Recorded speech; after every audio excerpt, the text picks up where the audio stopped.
ভাবুন, গভীর রাত। আপনি আপনার রুমে শান্তিতে ঘুমাচ্ছেন। চারদিক একেবারে নিস্তব্ধ। হঠাৎ বিকট একটি শব্দ। আপনার ঘরের দরজা ভেঙে চুরমার হয়ে গেল। এর ঠিক 1 সেকেন্ড পর ঘরের ভেতর আরও একটি কান ফাটানো বিস্ফোরণ ঘটল। 170 ডেসিবেলের ভয়ঙ্কর শব্দ এবং কয়েক মিলিয়ন ক্যান্ডেল পাওয়ারের অন্ধ করে দেওয়া আলোর এক তীব্র ঝলকানি। আপনার চোখ কিছু দেখতে পাচ্ছে না, কান কিছু শুনতে পাচ্ছে না। আপনি পুরোপুরি দিশেহারা। আর ঠিক সেই মুহূর্তে কালো পোশাকে আবৃত, অত্যাধুনিক অস্ত্রে সজ্জিত একদল ছায়ামূর্তি আপনার রুমে প্রবেশ করল। তারা সাধারণ কোনো মানুষ নয়, তারা সাধারণ কোনো পুলিশও নয়। তারা হলো আধুনিক পুলিশের সবচেয়ে ভয়ঙ্কর, সবচেয়ে নিখুঁত এবং সবচেয়ে বিধ্বংসী রূপ। এদের নাম সোয়াট। আজ আমরা জানব সোয়াট আসলে কি, তারা কতটা শক্তিশালী এবং কেন তাদের নাম শুনলে বিশ্বের বড় বড় সন্ত্রাসীদেরও বুকে কাঁপন ধরে যায়। সোয়াট, যার পূর্ণ রূপ হল স্পেশাল উইপন্স অ্যান্ড ট্যাকটিক্স। এটি সাধারণ আইন প্রয়োগকারী সংস্থা বা পুলিশের কোনো সাধারণ দল নয়। এটি একটি বিশেষায়িত এবং অত্যন্ত অভিজাত কৌশলগত ইউনিট। রাস্তায় টহল দেওয়া প্রথাগত পুলিশের সাথে এদের কোনো মিল নেই, বরং সামরিক বাহিনীর এলিট কমান্ডোদের মতো এদের সাজসজ্জা, অস্ত্র এবং আক্রমণের কৌশল। কিন্তু কেন সাধারণ পুলিশের বাইরে এমন একটি ভয়ঙ্কর বাহিনীর জন্ম হল, তার পেছনে রয়েছে এক রক্তক্ষয়ী ইতিহাস। সময়টা 60-এর দশকের মাঝামাঝি। মার্কিন যুক্তরাষ্ট্র তখন অভ্যন্তরীণ অপরাধ আর দাঙ্গায় উত্তাল। 1965 সালে লস অ্যাঞ্জেলিসে ঘটে যায় ভয়াবহ ওয়াটস দাঙ্গা। সাধারণ পুলিশ এই দাঙ্গা দমনে পুরোপুরি ব্যর্থ হয়। এরপর 1966 সালে ঘটে আরও একটি রোমহর্ষক ঘটনা। টেক্সাস ইউনিভার্সিটির একটি উঁচু টাওয়ারে উঠে এক স্নাইপার সাধারণ মানুষের ওপর নির্বিচারে গুলি চালাতে শুরু করে। সাধারণ পুলিশের কাছে এমন কোনো অস্ত্র বা কৌশল ছিল না যা দিয়ে তারা এত উঁচু থেকে গুলি চালানো একজন স্নাইপারকে থামাতে পারে। এই ঘটনাগুলো বিশ্ববাসীকে একটি কঠিন সত্যের মুখোমুখি করে। প্রমাণ হয়ে যায় যে সাধারণ পুলিশের পক্ষে ভারী অস্ত্রে সজ্জিত বা আড়ালে থাকা সন্ত্রাসীদের মোকাবেলা করা একেবারেই অসম্ভব। এই চরম অসহায়ত্ব এবং প্রয়োজনীয়তা থেকে একটি নতুন ধারণা জন্ম নেয়। লস অ্যাঞ্জেলেস পুলিশ ডিপার্টমেন্ট বা LAPDর ইন্সপেক্টর ডায়েল গেটস এবং জন নেলসন প্রথম এমন একটি স্পেশাল ফোর্সের প্রস্তাব দেন। তারা এমন একটি টিম চাইলেন যারা সামরিক বাহিনীর মতো শক্তিশালী হবে, কিন্তু কাজ করবে শহরের ভেতরে পুলিশের হয়ে। এভাবেই জন্ম নেয় ইতিহাসের প্রথম সোয়াট টিম, যা পরবর্তীতে সারা বিশ্বের পুলিশ বাহিনীর জন্য একটি আদর্শ মডেলে পরিণত হয়। সোয়াট ঠিক কতটা শক্তিশালী এবং ভয়ঙ্কর তা তাদের ব্যবহৃত অস্ত্র এবং গিয়ার দেখলেই পরিষ্কার বোঝা যায়। তারা সাধারণ পুলিশের মতো সাধারণ পিস্তল বা হালকা অস্ত্র নিয়ে মাঠে নামে না। তাদের লক্ষ্য থাকে সর্বোচ্চ গতিতে এবং নিখুঁত নিশানায় শত্রুকে গুড়িয়ে দেওয়া। বদ্ধ জায়গা বা ভবনের ভেতর যুদ্ধের জন্য তারা ব্যবহার করে ক্লোজ কোয়ার্টার ব্যাটল বা CQB কৌশল। এই কাজের জন্য তাদের প্রধান অস্ত্র হল M4 কার্বাইন এবং MP5 সাবমেশিন গান। এগুলো দিয়ে তারা চোখের পলকে বুলেটের বৃষ্টি ঝরাতে পারে। এছাড়াও দরজা ভাঙতে বা খুব কাছ থেকে শত্রুকে ঘায়েল করতে তারা রেমিংটন 870-এর মতো হেভি ডিউটি শটগান ব্যবহার করে। দূরের লক্ষ্যবস্তুকে নিখুঁতভাবে আঘাত হানার জন্য সোয়াটের রয়েছে ডেডিকেটেড স্নাইপার টিম। এই স্নাইপাররা অত্যাধুনিক স্নাইপার রাইফেল ব্যবহার করে।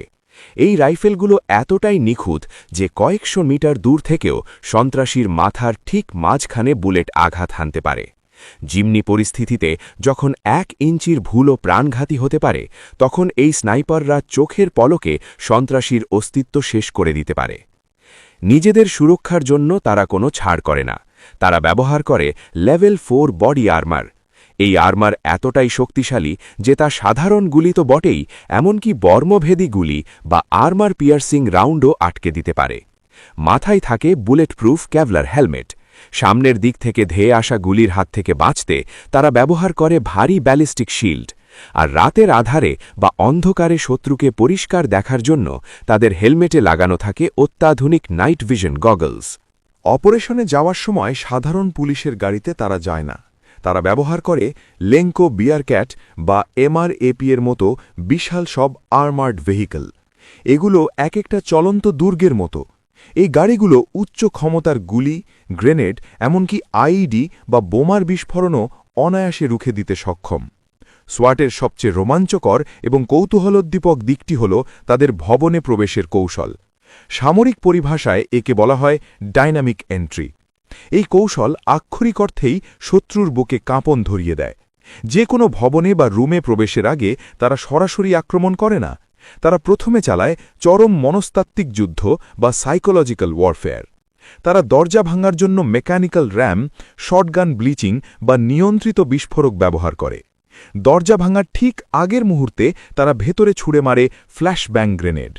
এই গ্রেনেড ফাটলে কোনো মানুষ মারা যায় না, কিন্তু যা হয় তা ভয়ঙ্কর। এটি থেকে ১৭০ ডেসিবেলেরও বেশি তীব্র শব্দ তৈরি হয়, যা মানুষের শ্রবণ ক্ষমতার বাইরে।